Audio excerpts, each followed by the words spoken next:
नमस्कार, स्वागत है आपका हमारे इस YouTube चैनल पर। मैं मुनमुन श्रीवास्तव आपका हार्दिक अभिनंदन करता हूं। आप अपने रिज़ल्ट का इंतज़ार कर रहे हैं। इसके अलावा जो कुछ रिज़ल्ट पीछे आए भी हैं, उसमें कुछ स्टूडेंट्स की शिकायत ये है कि वो पोर्टल पे अपना रिज़ल्ट देख नहीं पा रहे हैं, क्योंकि उनका जो रिकॉर्ड है वो नॉट फाउंड आ रहा है। आप कुछ ऐसे सवालों के साथ हम बात करने के लिए पहुँचे हैं ड्यूक एग्ज़ाम ब्रांच, और आप स्क्रीन पर देख रहे हैं मौजूद हैं controller of examination professor Ajay Arora. स्वागत है प्रोफेसर अरोड़ा हमारे चैनल पर। नमस्कार और धन्यवाद मनमुन जी। सर, जैसे आपने कहा कि कुछ बच्चे अपना रिज़ल्ट नहीं देख पा रहे, कुछ बच्चों ने आपके माध्यम से हमें अप्रोच किया, तो मैंने ये पाया कि जिस पोर्टल पे वो अपना रिज़ल्ट देख रहे हैं या उनको बताया गया कि उस पोर्टल पे रिज़ल्ट देखना है, वो पोर्टल ही गलत है। तो जिस बच्चों ने जिस पोर्टल पे अपना एग्ज़ामिनेशन फॉर्म भरा है वो उसी पोर्टल पे अपना रिज़ल्ट देखेंगे। अर्थात जो रेगुलर के बच्चे हैं, चाहे वो फर्स्ट सेमेस्टर के चाहे थर्ड या फिफ्थ, उनको समर्थ पोर्टल पे ही अपना रिज़ल्ट दिखेगा, ना कि एग्ज़ामिनेशन के दूसरे पोर्टल पे। सर, SOL के जो स्टूडेंट्स हैं, हाँ जी, और ख़ास तौर पर सर फिफ्थ सेमेस्टर के जो स्टूडेंट हैं, हाँ जी। वो कह रहे हैं कि हमारा जो BA प्रोग्राम का रिजल्ट कब आएगा? देखिए, ऐसा है कि मैंने आपको कहा कि अभी तो 2 दिन कोई रिज़ल्ट नहीं आएगा।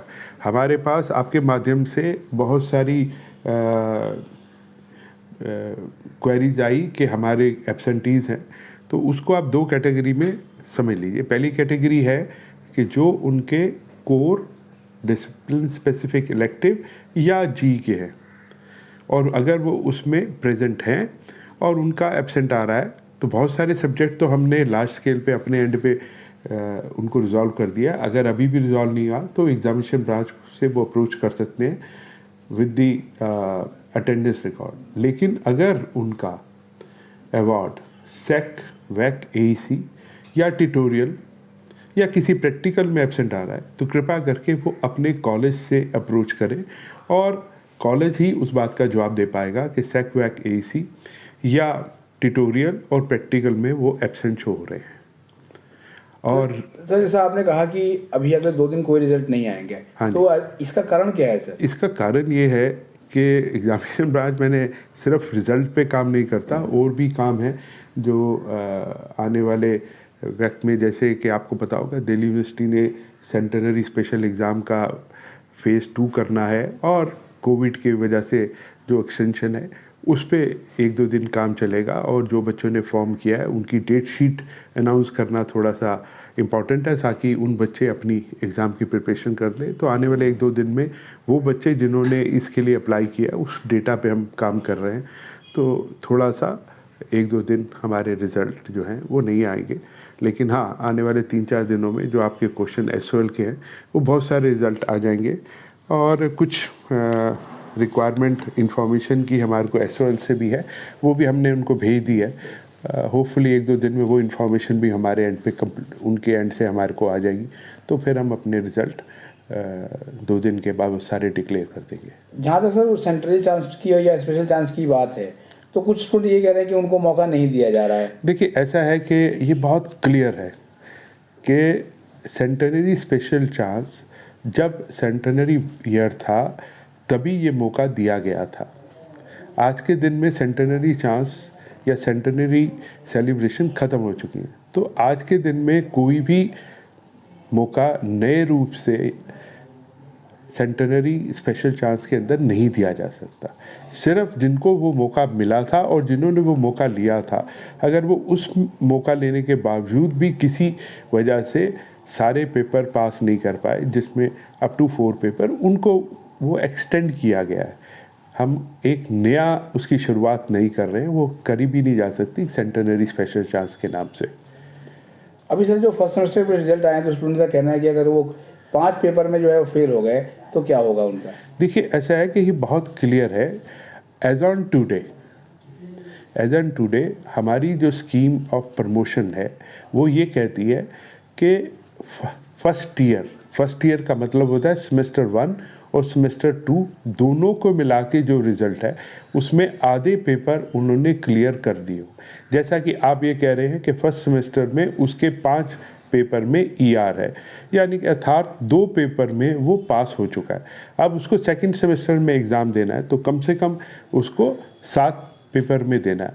तो ये 7 पेपर और वो 2 पेपर मिला के अगर वो फिर 7 पेपर क्लियर कर लेता है, अर्थात सेकंड सेमेस्टर में किसी 2 पेपर में अगर उसकी ER आ जाती है, 5 ER पहले थी तो 7 ER होगी और 7 पास हो गई, तो वो एलिजिबल होगा पार्ट 2 अर्थात थर्ड सेमेस्टर में एडमिशन लेने के लिए।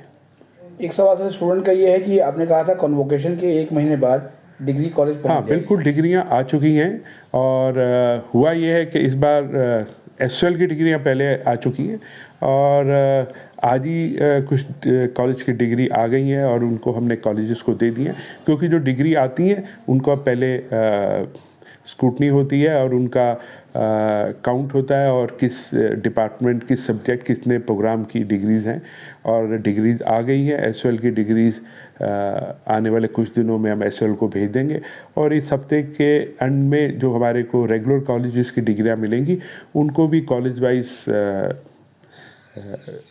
स्क्रूटनी करके और उनकी काउंटिंग करके वो भी हम कॉलेज में भेज देंगे।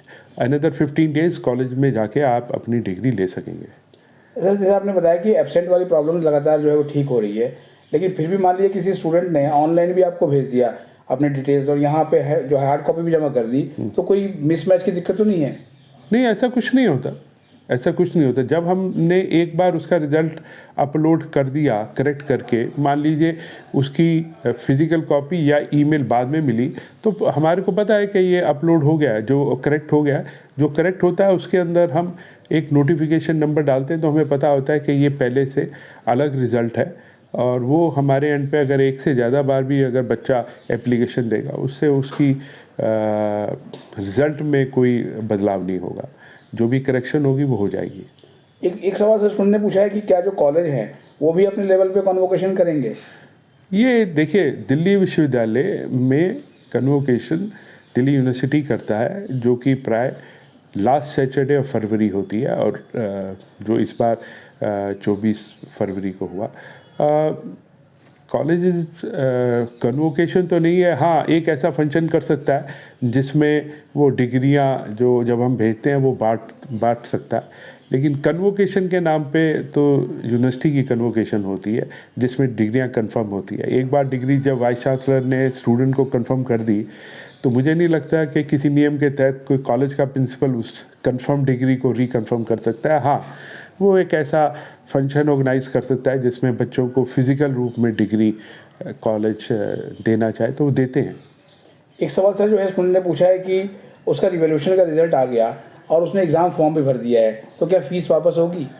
देखिए, ऐसा होता है कि अगर रिज़ल्ट उसका पहले आ गया होता तो वो अप्लाई नहीं करता, तो ये फ़ीस का थोड़ा सा प्रॉब्लम होती है, बट हम इस पे भी सोचेंगे कि आगे इस ऐसे केसेस में हम फ़ीस रिफ़ंड करने की कोई स्कीम है, लेकिन थोड़ा सा अभी इसमें मुश्किल है इस पर।